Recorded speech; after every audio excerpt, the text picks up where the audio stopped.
नमस्कार मो दृष्टि दिगंत चैनल को आपण समस्त को स्वागत। आज आम आलोचना करबा +2 द्वितीय वर्ष ऑप्शनल ओडियार गोटे प्रबंधटीर शीर्षक होची आध्यात्मिक भित्ति। आउ बहुत माने विद्यार्थी मते अनुरोध भी करथिले आध्यात्मिक भित्तिर आलोचना करबा पई। तेणु आज आम आध्यात्मिक भित्तिर ही आलोचना करिबा। आध्यात्मिक भित्ति प्रबंधर प्राबंधिक हेउचंती रत्नाकरपति। प्राबंधिक रत्नाकरपति जड़े स्वनामधन्य प्राबंधिक हिसाब रे ओडिया साहित्य रे से एक चिरपरिचित नाम। तांकर अनेक प्रबंध प्रकाश प्रथम भाग और द्वितीय भाग रे सन्निविष्ट होईची, जहाँकि जनादृत मध्य होईची। तेबे जीवन जगत संपर्क खूब जटिल तथ्य गुड़ी को नहीं से विशेष भाव में दार्शनिक अनुशीलन करी प्रबंध गुड़िक लिखि जाइछंती। तांकर नैतिकता, आध्यात्मिकता, पारंपरिकता, आदर्शवादिता तथा न्याय निष्ठतार स्वाद आमे तांकर प्रत्येक रचना रे देखिबा को पाइथौ। समस्या गुड़िकर सूक्ष्म विन्यास सह समस्या गुड़िकर निराकरण किपरि हेई पारिबो से विषय गुड़िक तांको प्रबंध रे सन्निविष्ट। समस्यार युक्तियुक्त समाधान पंथा निर्धारण करिबा तांको चरित्रर एक अन्यतम वैशिष्ट्य।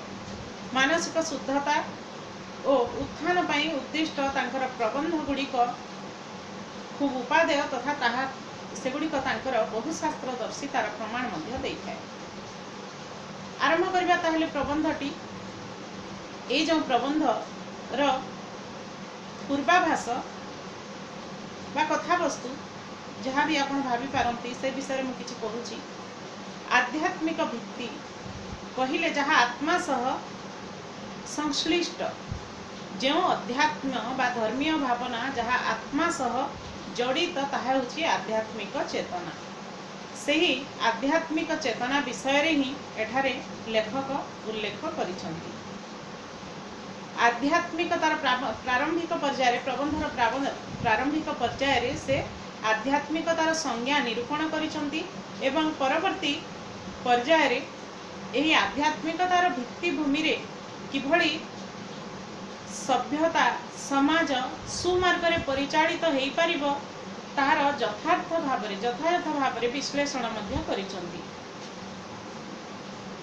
तेबे भारतीय दर्शन रे यार गुरुत्व आमे क्यों अनादि कालरू देखी आसुचु।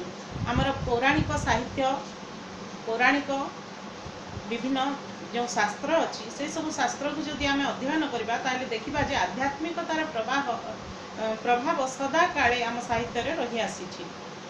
आ ताहा ही जीवनचर्या मनीषर जीवनचर्या उपरे पड़िछि। अनादि कालरू मनीष से आध्यात्मिकतार बशवर्ती ही तार दैनंदिन जीवनचर्या रे आध्यात्मिकता किभଳି विनियोग करिछि ताहार निच्छक प्रमाण आम प्रबंधरू देखा पाइबा। किंतु वर्तमान जड़वादी मनीष निजक सर्वे सर्वा बा कर्ता हम बोली कही किभଳି सेही आध्यात्मिक चेतना ठारू दूरेई जाउछि, जहा फल कि से बहु माने दुर्गतिर सम्मुखीन हेउछि एवं शेषरे से जदि सेही एकमात्र पंथा ही अर्थात आध्यात्मिक चेतना को ही आश्रय निये, आध्यात्मिक चेतनार ही आश्रय निये से सबु समस्यार जे समाधान हो पारिबो ताहा ही लेखक ए प्रबंधटी सूचाई देइछंती। प्रबंधटी एक बहुत सुंदर प्रबंध, मते बहुत भल लगे।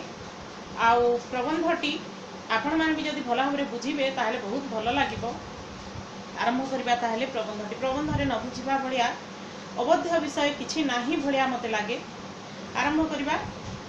आध्यात्मिक शब्दटी प्रधानतः दुईटी अर्थ रे व्यवहृत होइथिबार देखा जाए। वेदांत दर्शन रे सुख दुख विभाग संपर्क रे और सांख्य दर्शन रो दुखत्रय संपर्क रे यार गोटे अर्थ देखा मिले, गोटे प्रकार अर्थ।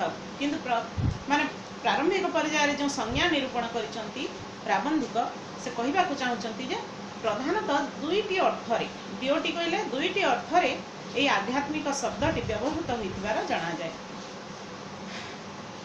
वेदांत दर्शन आ गोटे होची सांख्य दर्शन।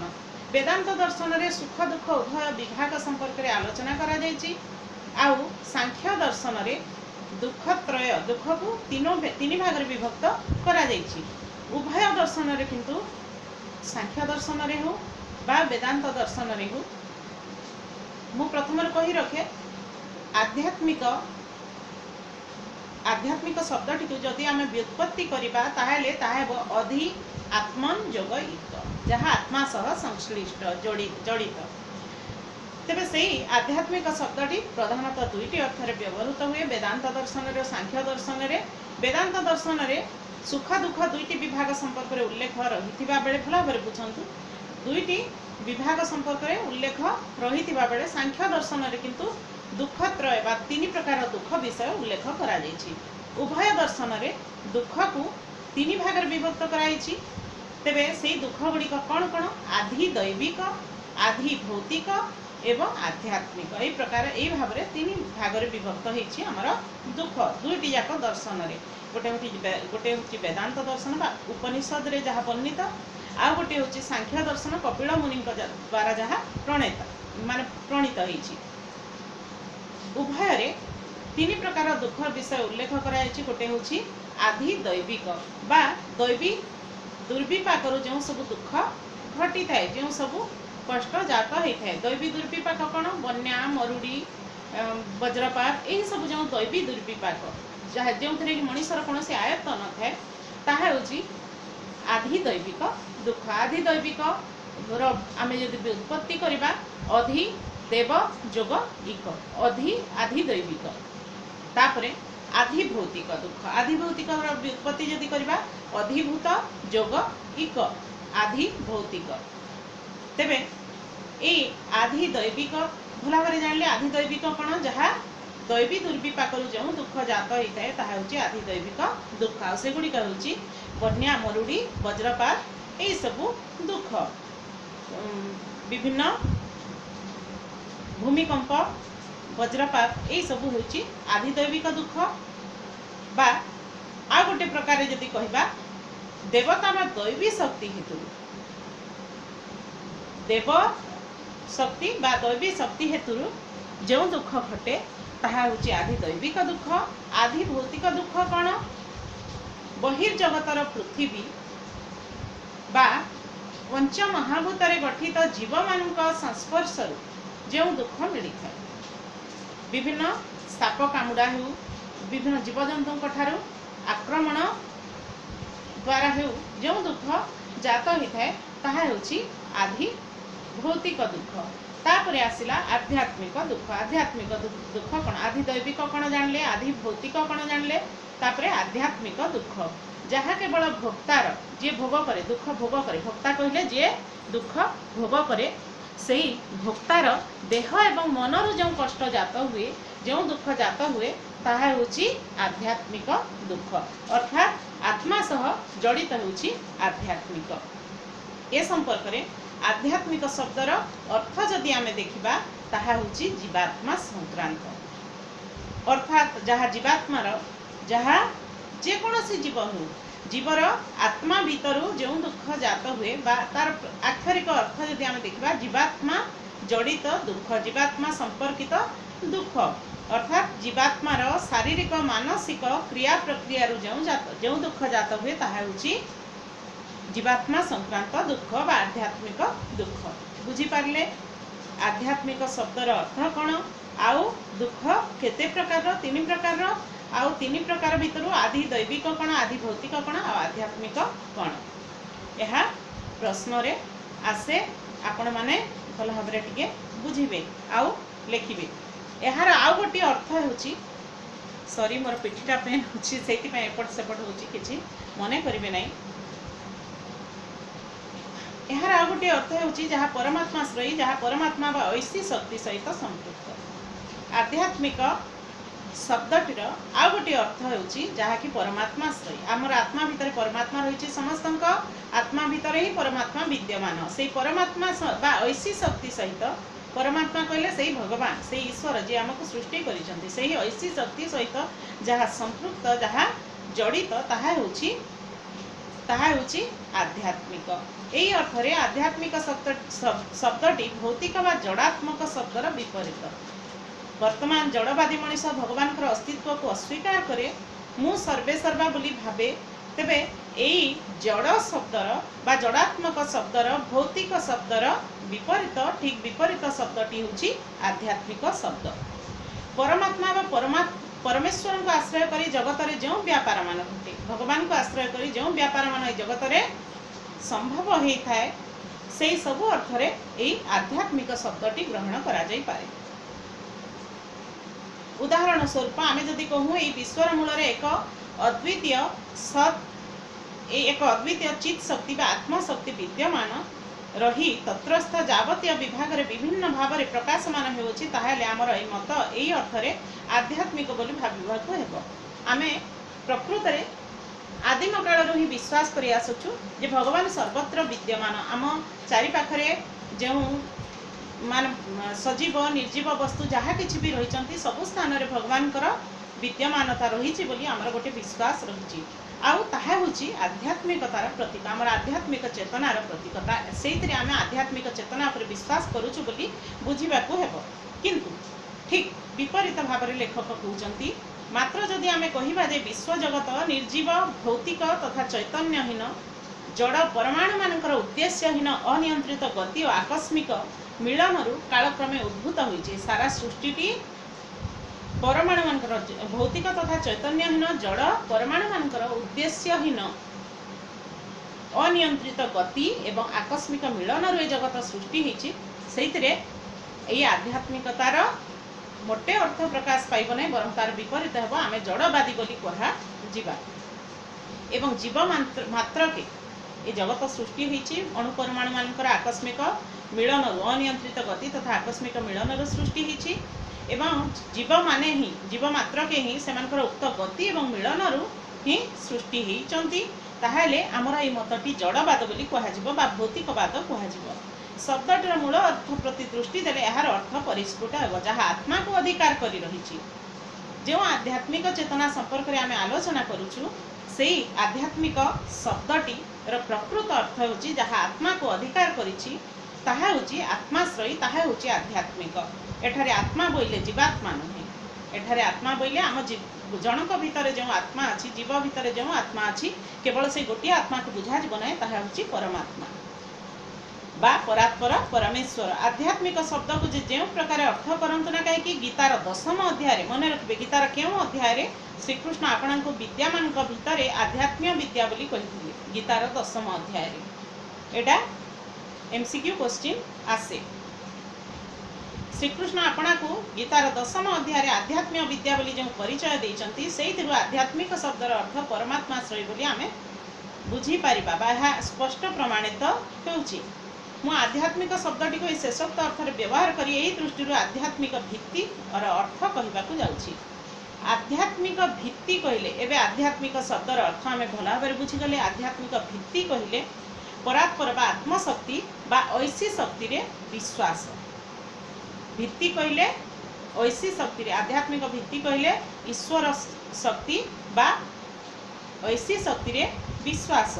यही विश्वास बल रे उपनिषद कहे जगत रे चराचर जहाँ किछि विद्यमान रही अछि से समस्त रे प्रभु परमेश्वर कर्तृत्व ही परिव्याप्त होइछि। सुतरां आध्यात्मिक भित्ति कहले बुझिबाकू हेबो विश्व ब्रह्मांड ओ तत्रस्थ जावतीय वस्तु और प्रक्रियार मूल यही सर्वव्यापी ऐसी शक्तिर सत्ता और कार्यकारिता रही यही विश्वास ही होछि आध्यात्मिक भित्ति। तेबे एटा भी प्रश्न आसे आध्यात्मिक भित्ति काहाकू कहा जाए। आध्यात्मिक भित्ति कहा जाए विश्व ब्रह्मांड एवं सेठारे थिबा जावतीय वस्तु एवं प्रक्रिया मूल जो ऐसी शक्तिर सत्ता एवं कार्यकारिता रही ताहा ही होछि आध्यात्मिक भित्ति। यही विश्वास जो रही थाए ताहा ही होछि आध्यात्मिक भित्ति। आमर पुराण प्रसिद्ध जो भारत भूमि रही जहाँ कि होछि आर्यमानकर अधिष्ठान स्थली। आर्यमानकर अधिष्ठान स्थली हेबा दिन ठारू सेही भारत भूमि रे मानवर जीवन तथा विश्वर समस्या मानकर समाधान रे प्रयत्न करी आसीअछि। आर्यभूमि जहाँ कि आर्यमानकर अधिष्ठान स्थली हेबा दिन ठारू विभिन्न समस्या गुड़िक उपजिछि एवं से समस्या गुड़िकर समाधान दिगरे सतत सचेष्ट अछंती प्राचीन मुनि ऋषिगण।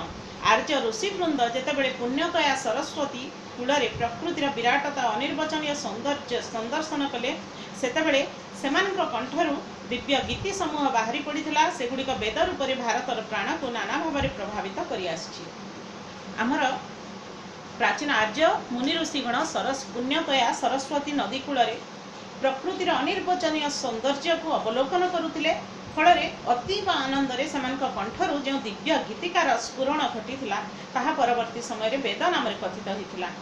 आउ आपण मैंने भल भाव जानती वेदर अन्य नाम हूँ श्रुति। से समय लेखन कार्य विशेष भाव में चालू नाला जहाँ कि भी लिखुले जत्किंचित लिखुले ताहा सबू तालपत्र पोथी लेखनी मध्यम लिखुले आउ से जो दिव्य गीतिका समूह वेद आकार प्रकाशित होता ताहा शुणी शुणी से मन रखुले जनक मुहर आउ जड़े शुणी ताहा मन रखुले। तेणु वेदर अन्य नाम हूँ श्रुति। वेदर श्रेणी विभाग करी व्यास महर्षि से निहित थिबा सृष्टि प्रक्रियार मूल तत्व महात्म्य और जीवन विषयक तथ्य मान पुराणाकार प्रकाश करी जनसाधारण को आध्यात्मिक भाव में भावमय करने को प्राचीन मुनि ऋषिगण वेदर श्रेणी विभाग करिसेंती जे कि होचंती व्यासदेव वेदर श्रेणी विभाग करिसेंती। वेदर केते माने केते भाग रे वेद विभक्त आपण माने भला भाବରେ जानिचंती। 4 भाग रे वेद विभक्त ऋक् साम यजुर अथर्व। यही वेदर श्रेणी विभाग करिसेंती महर्षि व्यासदेव एवं सेतिरे जो सृष्टि प्रक्रियार मूल तत्व महात्म्य और जीवन विषयक तथ्य मान से सबको पुराण आकार प्रकाश करी जनसाधारण को आध्यात्मिक चेतना रे उद्बुद्ध कराइछंती। एई वेद वेदांग उक्त उद्देश्य रचित स्मृति प्रभृति अन्यान्य शास्त्र मान पाठ कले यार सत्यता आम उपलब्धि करिपारिबा। एई भित्तिरे गढ़ा जाइतिबा नीति और नियम मान भारतीय जीवनर सकल दिगर विकास को शासन करबा पय उद्दिष्ट।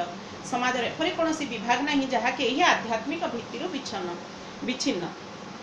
ये जो विभिन्न पुराण आकार रे परवर्ती समय वेद प्रकाश पाइला विभिन्न जीवन संबलित तथ्य विभिन्न सृष्टि प्रक्रियार मूल तत्व ता छड़ा अन्यान्य विषय सबू जो प्रकाश पाइला तारी भीतर यही आध्यात्मिक चेतना ही विद्यमान। ता छड़ा अनेक नीति नियम रही जहाँ कि परवर्ती समय मनीष से सब नीति नियम मान पालन कर जहाँ फल मनीष धीरे धीरे विकसित होती सब नीति नियम पालन कर से अंधविश्वास बशवर्ती हो जाए। आम जड़वादी मनीष कहे मनीष हूँ अंधविश्वास दास आउ प्राचीन नीति नियम गुड़िक गोटे प्रकार अंधविश्वास किंतु प्रकृत में ता नुहे। नीति नियम को आधार करी से तार जीवन शैली को एमती भाव में गढ़ी देछि जे परवर्ती समय एक सुसंगठित श्रृंखलित समाज गढ़िबारे से समर्थ होइछि। तेणु आध्यात्मिक चेतना आम जीवन को गठन करने दिगरे बड़ भूमिका गुरुत्वपूर्ण भूमिका ग्रहण करिछि।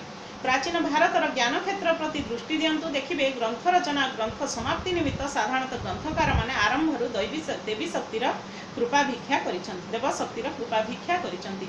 प्रत्येक रचना प्राचीन काल जो मुनि ऋषिगण जहाँ सबू भी लिखुतिले सेमाने आरंभरू तांको सृष्टिर आरंभरू लेखिबा आरंभरू रचनार आरंभरू सेमाने विभिन्न देवादेवींकर वंदना गान करुथिले। कारण तांकर जो ग्रंथटी लिखुथिले से ग्रंथटीर मान निर्द्वंद्व निर्विवाद परिसमाप्ति निमित्त एवं सुरुखुरे परिसमाप्ति निमित्त से देवादेवींकर कृपा भिक्षा करुथिले। एई भली भाबरे ग्रंथ लेखा जाउतला। वेदर उपनिषद मानकरे सर्वप्रथम ब्रह्मोपासना करि सारी ऋषि माने शिष्यवर्गଙ୍କ सह आलोचना प्रवृत्त होइछन्ति। एबे भी आमे सेही नियम पालन करू।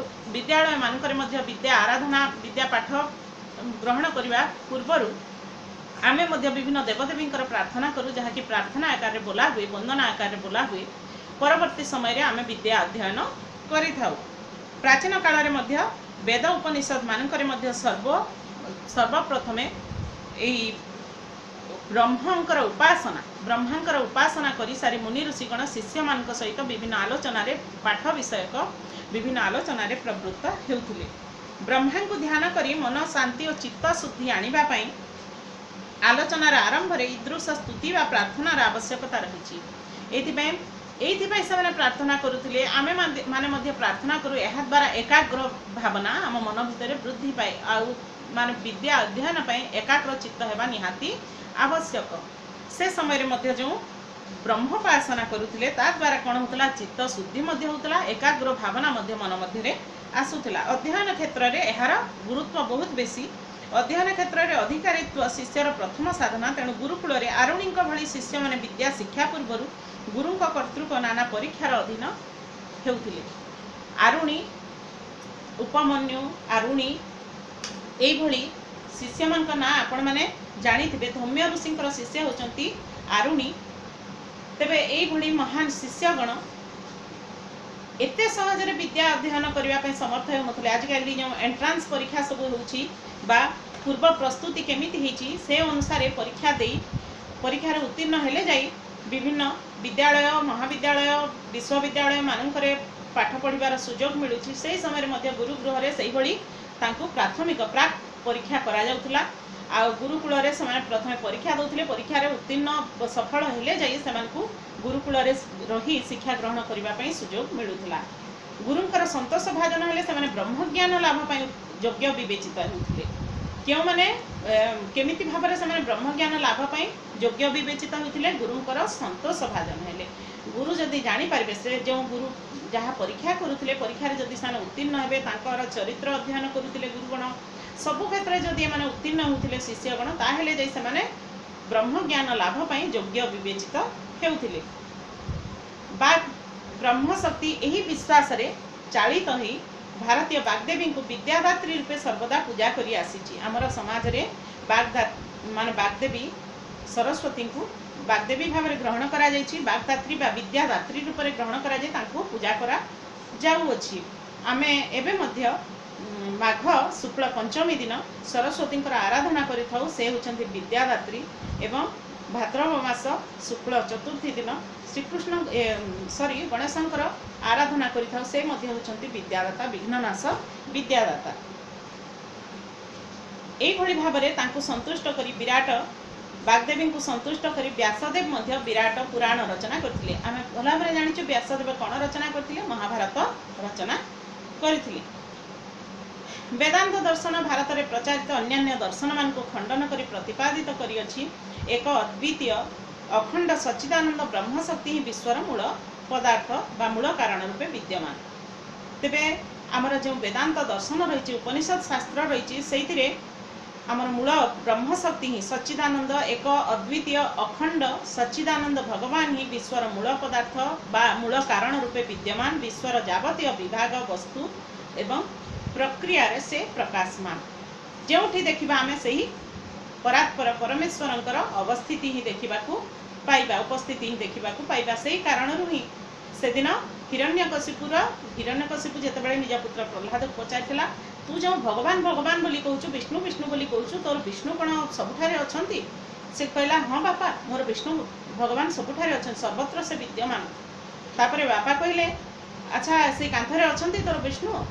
से कहला हाँ बापा अछंती जड़ सजीव सबु पदार्थ रे से विद्यमान। तापरे से कहला से खंबरे अछंती। से कहला हाँ बापा अछंती। आउ सेइति पई गदारे जेतेबेले पहारे देदेला खंबर बाहरी पड़ले विष्णु एवं तार कौन करथिले विनाश करथिले। दुष्टर विनाश पई भगवान जुगे जुगे अवतार ग्रहण करिथांती।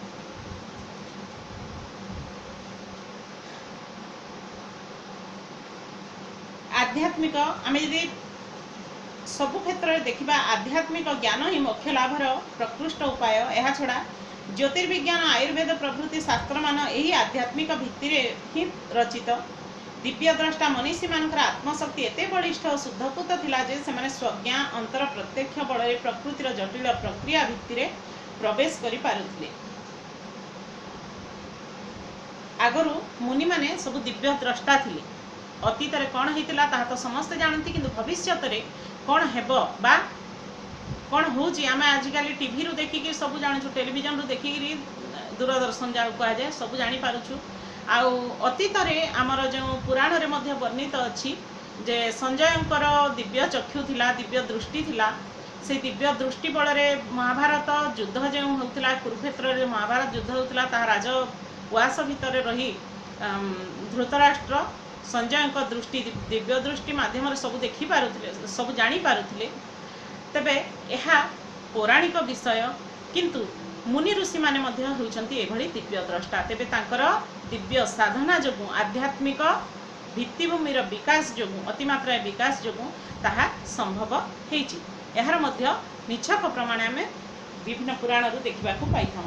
तांकर आत्मशक्ति मध्य खूब बलिष्ठ थिला एवं शुद्धपूत भाव में से जीवन यापन करुथिले। किंतु सेमानकर ए आत्मशक्ति और आत्मप्रत्यक्ष सेमानकर आध्यात्मिक ज्ञान एवं तल्लब्ध आध्यात्मिक जीवन कृति बोले अत्युक्ति हेब नहीं। भारतीय देव मंदिर मानक कला नैपुण्य केवल देवशक्तिर महत्व प्रतिपादन सकाशे अभिप्रेत बोली मने हुए। जोठी देख कारुकार्य विमंडित सुरम्य मंदिर भितर देवशक्तिर प्रतिष्ठा और आराधना भारतीय प्राण को संसार जंजालू आध्यात्मिकता आड़ को टाणी नेबापी उद्दिष्ट। आम विभिन्न मंदिर देखा जाऊँ, विभिन्न मंदिर मानक अनेक मंदिर और गात्र गुड़िक अनेक कला कारुकार्य परिपूर्ण, विभिन्न नर्तकी मानकर मूर्ति, विभिन्न देवादेवी अवतार सबू से रही सबकि मंदिर गात्र रे परिशोभित माने परिशोभित होता है।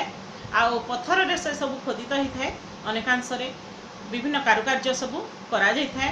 से सबू आमे देखू, मन संतुष्ट हुए, आनंद लाभ करूँ, किंतु परोक्षरे आमे अनुमान न कले भी परोक्षरे आम मन टाणी ही जाए से आड़क आध्यात्मिक चेतना आड़क। आम जो भल भाव में देखा अंतरु जदि आम विचार करबा ताहले सही आध्यात्मिक चेतना आड़क आमर मन स्वतः टाणी ही जाए। से ही ताहा उद्दिष्ट। भारत सबुबले सत्य शिव सुंदर उपासक ई त्रिविध आदर्श को विश्व कारण विभिन्न विभाग रूपे धरी प्राचीन भारत ताहार समाज राजनीति और नैतिक जीवन गढ़ी आसी। अतीतरू आम जब देखा सत्य शिव सुंदर सुंदर उपासक आमर भारत भूमि आउ यही तीनोटी आदर्श को ही नहीं विश्व कारण विश्व सृष्टिर विभिन्न विभाग रूपे धरी भारत ताहार समाज नैतिक जीवन सब गढ़ी आसी, राजनीति मध्य गढ़ी आसी। भारतीय जीवन सबु क्षेत्र में आध्यात्मिक चेतना पूरी रही। शास्त्र मानकर विभिन्न उक्ति होउछि यार मूल भित्ति। मनु पराशर आदि महर्षि मानकर स्मृति शास्त्र मानकर सामाजिक पारिवारिक व्यक्तिगत जीवन परिचालन निमित्त जो विधि विधान मान रही अछि सेगुड़िक आधुनिक जुगर समाज तत्वविद मान दृष्टि रे जहाँ हेउना कहीं यही आध्यात्मिक भित्ति ही प्रतिष्ठित। सबुथिरे से आध्यात्मिक भित्तिर प्रभाव आमे देखा पाइबा। मनु पराशर ए महर्षिगणकर स्मृति शास्त्र मानकरे तांकर पारिवारिक व्यक्तिगत जीवन परिचालन निमित्त जिते सबु विधि विधान नियम मान रही आसी अछि। एभଳି कि आमे बाकी पुराण शास्त्र तो अध्ययन करना किंतु लक्ष्मी पुराण रे जो विभिन्न नीति नियम सब वर्णित होती से सब आम अक्षरे अक्षरे आम समाज रे आम लोक विशेषकर ओडिया माने पालन करती। तारी भितर भी से आध्यात्मिक चेतना ही निहित। आमर जो नीति नियम सब रही देखु पुराण रे गर्भाधान ठार आरंभ कर भारतीय जीवन यही आध्यात्मिक भित्ति ही परिचालित हो आसी। गर्भाधान समय रे उत्सव करा जाए, विभिन्न नीति नियम सब पालन करा जाए। एभली कि विवाह पर्यंत शेष पर्यंत मृत्यु पर्यंत मध्य देखंतु प्राचीन भारतर नैतिक क्षेत्र में अच्छी। परवर्ती समय में कहीदेवी प्राचीन भारतर नैतिक क्षेत्र में आध्यात्मिकता मूलमंत्र रूपे विद्यमान।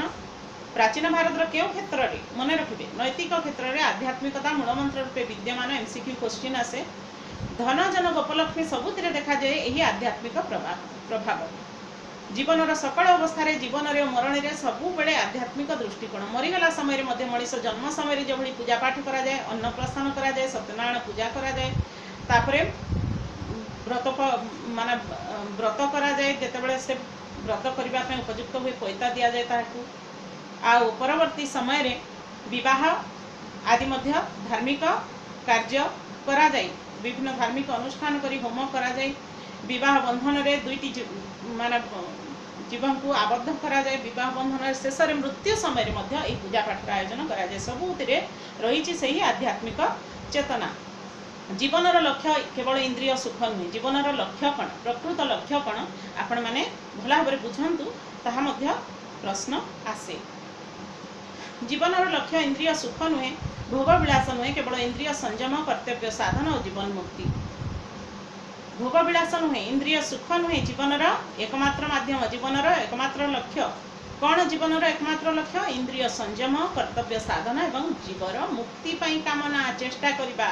षडरिपु मान दमन करी आत्मशुद्धि बल भारतीय जीवन नैतिकतार चरम सीमा को गति करने को सतत सचेष्ट थिला। जो प्राचीन समाज थिला, जो आध्यात्मिक समाज थिला, ताहा से समाजर प्रत्येक मनीष से समाज प्रत्येक व्यक्ति षडरिपु को दमन करी 6टी रिपु आमर जो अच्छा 6टी शत्रु मनीषर 6टी शत्रु काम क्रोध लोभ मद मोह आश्चर्य यही 6टी शत्रु को दमन करी आत्मशुद्धि बड़े चित्त शुद्धि करी भारतीय जीवन से समय नैतिकतार चरम सीमा को उन्नीत होगापी सतत सचेष्ट थिला सबुबले सचेष्ट थिला चेष्टा करुला तार मंत्र थिला सर्वधर्मान परित्याज्य मामेकं शरणं व्रज अर्थात सबु धर्म को परित्याग करी मते ही एकमात्र मोर ही केवल शरण रे रुह यह गीतारे श्रीकृष्ण कहिसंती एठारे ही एई आत्मसमर्पण रे ही मानवर नैतिक जीवन धारा आध्यात्मिक भित्ति उपर प्रतिष्ठित होइतिबार प्रमाण मिले।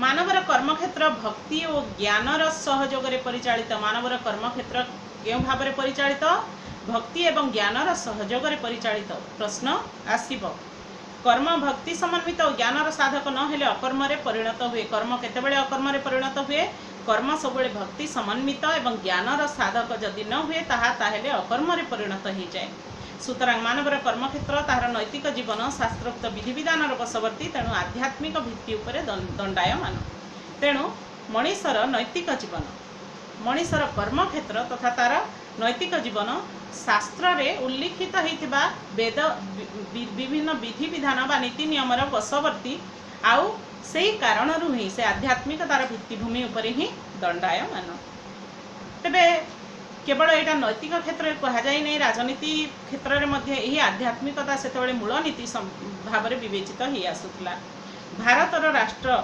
धर्म भित्ति उपरे ही प्रतिष्ठित थिला राष्ट्र राजा थिले सर्वोपरि मनुंकर उक्ति महती देवता स्याहां महती देवता हेसां नर रूपेण तिष्ठति भारतर शासन प्रणाली मूल निहित राजा राष्ट्र व्यक्ति मान चक्षुरे महती देवता स्वरूप से समय राजा थिले राष्ट्र व्यक्ति मान चक्षुरे महती देवता सदृश देवता भाव में पूजा करुले राजा को से समय आजिकल राजा को किए पचारे राजा मध्य प्रजा मान पचारू ना सुतरां राजा प्रजा संबंध ये आध्यात्मिकतार भित्तिभूमि भूमि उपरे ही प्रतिष्ठित थिला राजर्षि जनक प्राचीन भारतर राजा थिले बृहदारण्यक उपनिषद जनक याज्ञवल्क्य संवाद यार प्रमाण मिले राजर्षि से राजा एवं ऋषि थिले राजर्षि जनक जे कि सीतांकर पिता तांको सहित निज प्रजागणकर संपर्क यही आध्यात्मिक भित्तिभूमि रे ही प्रतिष्ठित थिला जहाँकि प्रमाण मिले जनक याज्ञवल्क्य संवाद बृहदारण्यक उपनिषद रे ताहा रहिछि सहस्र सहस्र गाभी को स्वर्णमंडित करे आध्यात्मिक विद्या विशारद तथा ब्रह्मदर्शी ऋषि को उपहार देवा राजशक्तिर आध्यात्मिक ज्ञान चर्चा प्रति भक्ति एवं श्रद्धार ज्वलंत उदाहरण से सहस्र सहस्र गाई मान गाभी कहले गाई स्वर्ण मंडित करी सुनारे मंडित करी आध्यात्मिक विद्या विशारद तथा ब्रह्मदर्शी ऋषि मान से उपहार स्वरूप दौथिले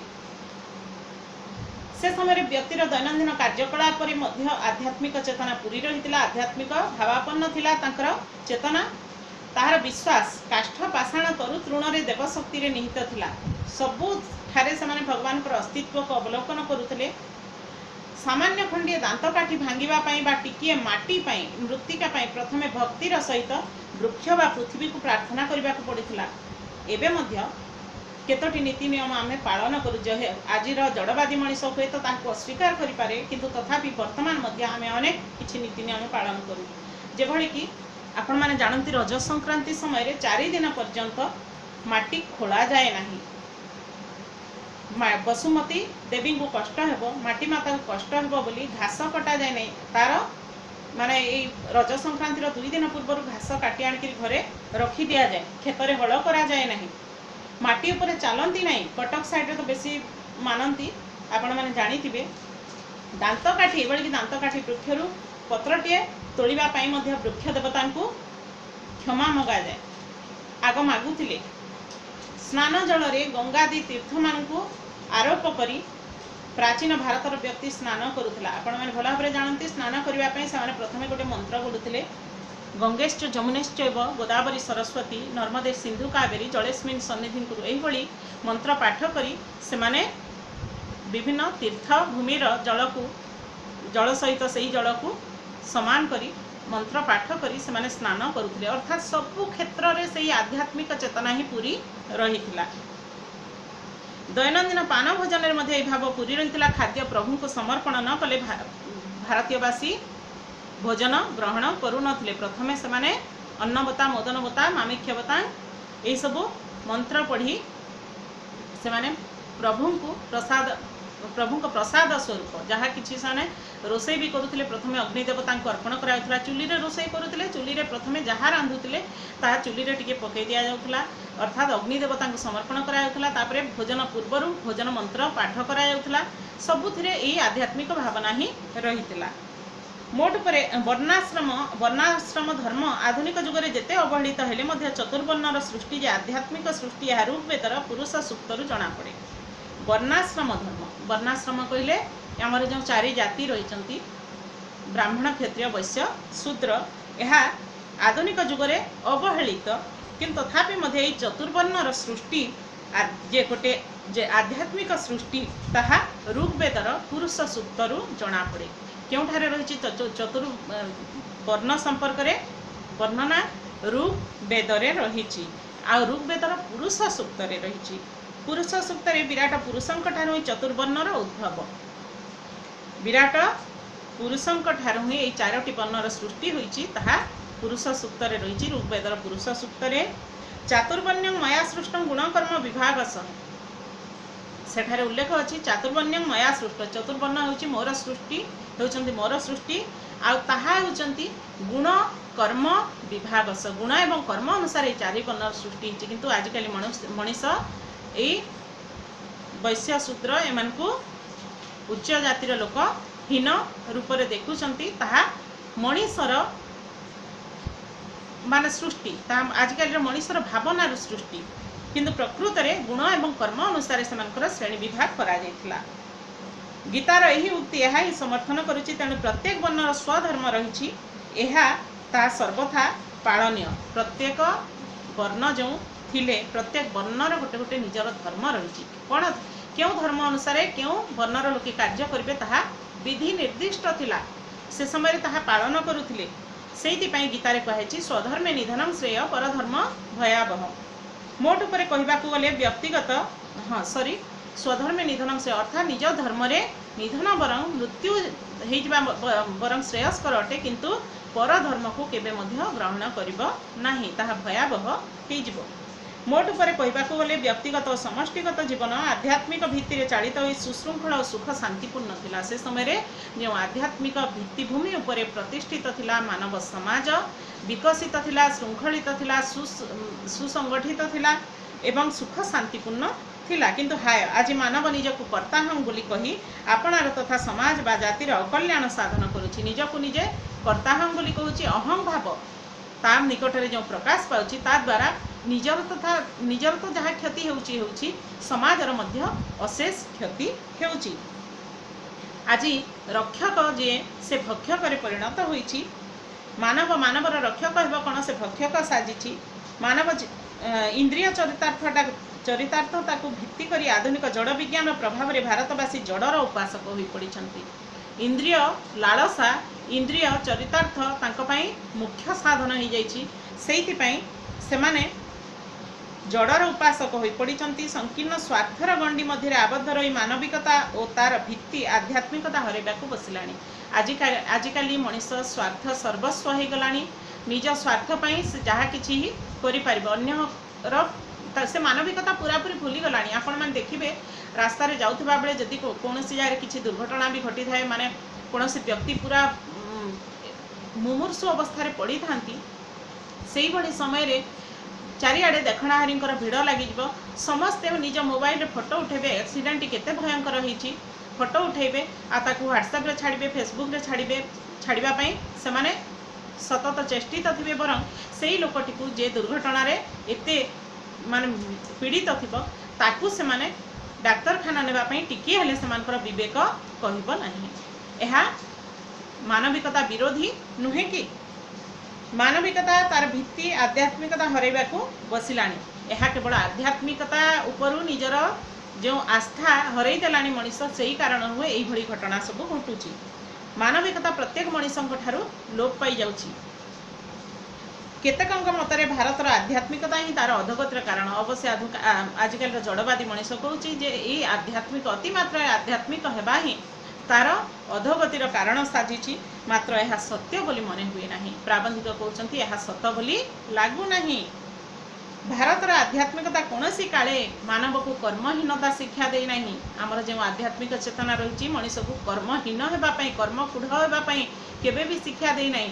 मनीष को सब कर्मतत्पर होगापी शिक्षा जगाए आमर भारतीय आध्यात्मिक चेतना। भारतर पुराण शास्त्र ताकू निर्भीक कर्मप्रवण और कर्तव्यनिष्ठ होगापी सबुबले शिक्षा दी आसी। आधुनिक राजनैतिक अर्थनैतिक समस्या मान तार आध्यात्मिकता समक्षरे गुरुत्व हराई बसे। स्वामी विवेकानंद भारतर ये आध्यात्मिक जीवन रीति पृथ्वी समक्षरे जलद गंभीर स्वर रे बाढ़ी अछंती। स्वामी विवेकानंद को समस्ते जानती। से जेभली जाइकरी अमेरिकार चिकागो सहर रे आमर भारतीय संस्कृति उपर प्रगल्भ भाषण देइथिले। तांको मात्र 1.5 मिनिट पई भाषण देवा पई समय दिया जाइथिला। सेठी मात्र 1 मिनिट एथिरे अतिथि परिचय रे पड़ी गला। तापर से जेतेबेले कहले मोर अमेरिकावासी भाई भौणी समस्ते तटस्थ हो गले, शुणी बसिले। पूरा माने इति घोल हो गले, स्तब्ध हो गले। समस्ते एभली भाबरे सुनले, करताड़ी रे समग्र सभास्थली कंपी उठिला। तापरे तांको अनेक समय धरी सुजोग दिया गला। आ भारतीय संस्कृति सेठारे से जेभली भाबरे तार परिचय प्रदान करथिले, भारतीय संस्कृतिर परिचय प्रदान करथिले, सेथिरे समग्र विश्ववासी चकित हो जाइथिले। जेभली जलद गंभीर स्वर बाढ़ी देखाई किपरि आध्यात्मिक भारत आधुनिक मानव जाति प्रति एक स्पृहणीय आदर्श। आज भारतर आदर्श ये आध्यात्मिक आदर्श ही समग्र विश्व जाति पाई, समग्र विश्व ब्रह्मांड पाई एक स्पृहणीय आदर्श। यह किए प्रवर्ताई किए चारिआडे प्रकाश करिसंती, प्रचार करिसंती स्वामी विवेकानंद। यह पछकु पुणी गांधीजी परि महामानव प्रेरणा रे आध्यात्मिक भित्ति आत्मबलर कर्षण पाई क्षेत्र खोली जाइछि। एई महात्मा गांधी मध्य महामानव प्रेरणा रे, महामानव गांधीजी भली मनीषों प्रेरणा रे मध्य यार भित्तिभूमि सुदृढ़ हो पारिछि। केवल भारत रे नुहे, समग्र पृथ्वी रे विज्ञान तृप्त और धनमना समाज और जाति ये आध्यात्मिकतार आश्रय नेबाकु वर्तमान बसिले। जोठार मनीष तार पिछा छड़ौला, वर्तमान से आध्यात्मिक चेतना आड़क धीरे धीरे अग्रसर होउछि। से बुझिलानी तार महत्व। गांधीजी अहिंसा नीति सारा पृथ्वी को प्रभावित करी आसुछि। मने रखिबे, गांधीजी अहिंसा नीति कौन सारा पृथ्वी को प्रभावित करी आसुछि। गांधीजी अहिंसा नीति एहारी फल रे भारत स्वाधीनता हासिल करियछि एवं एहारी प्रभाव रे वर्तमान पृथ्वी रे शांति प्रतिष्ठा एवं विश्वजनीनतार विकास में उद्यम चलिलाणी। आंतर्जातिक सम्मिलन प्रतिष्ठा यही उद्यमर एक प्रकृष्ट उदाहरण। किंतु आध्यात्मिकता को दृढ़ करी न धरी केवल स्वार्थ मूलक भागबंटारे आबद्ध रहिले किंबा कलह विसंवादर क्षेत्र में परिणत हेले यही अनुष्ठान लक्ष्य सिद्धि हो पारिब नहीं। आजिकाली जो विभिन्न जाति जाति मध्य देश देश मध्य जो विभेद देखा दूची, कलह देखा दूची, यहाकू जाबड़ी धरिले केबे हेले मानव समाजर प्रगति हो पारिब नहीं। बरं आध्यात्मिकता को आश्रय करी तारी नीति नियम परिचालित हेले आध्यात्मिक भित्तिभूमि उपरे मनीष समाज गठन करने को चेष्टा कले ही यही उद्यम सफल हेब। वास्तविक आधुनिक जुगर मानव समाजर दुर्गति प्रति दृष्टि देले मन हुए। से परिशेष लेखक या कहते वास्तविक आधुनिक जुगर मानव समाजर दुर्गति प्रति दृष्टि देले मन हुए प्राचीन भारतर से ही आध्यात्मिक दृष्टिकोण जीवन नियमित न हेले रक्षा नहीं। से आध्यात्मिकता आड़कू आमे पुनश्च फेरिबा को पड़िबो, आमको पुनश्च फेरिबा को पड़िबो। आउ न हेले एई वाद विसंवादरू, एई कलहरू, एई विभिन्न घटना दुर्घटना मानकरू आमर मुक्ति मिलिब नाही। आमर समाजर उपयुक्त विकास साधित हो पारिब नाही। मु भावुछि आपण माने भल भाव में बुझी पारिथिबे एई विषयटी, एई आध्यात्मिक भित्ति प्रबंधटी। जदि बुझी पारिछंती ताहेले भी कमेंट बॉक्स रे लिखबे। आ जदि बुझी न पारिछंती कोन बुझा रही छि ताहा भी लिखि जणाइले कमेंट बॉक्स रे लिखिले मु आपण मानकु परवर्ती समय रे बुझेबा पई प्रयास करिबे। आउ जदि भल लागिथिबो ताहेले लाइक करबा को मोटे भूलिबे नहीं। बंधु मानक गहन रे शेयर करिबे, जेते मात्रा पारिबे शेयर करिबे। आ शेष रे जो मैंने नुआ थे सब्सक्राइब बटन को निश्चित भाव में दबाई देवे। सब्सक्राइब कला परे पाखरे घंटी चिन्ह थी से घंटी चिन्ह को दबाई देवे और ऑल को दबाई देवे जहाँफल कि मोर नुआ नुआ वीडियो गुड़िक तुरंत आपण मान निकट में पहुँची रोचे। पुणी आउ गोटे विषय नहीं आलोचना मु आउ गोटे वीडियो रे आपण सम्मुख में उपस्थित हेबी। नमस्कार।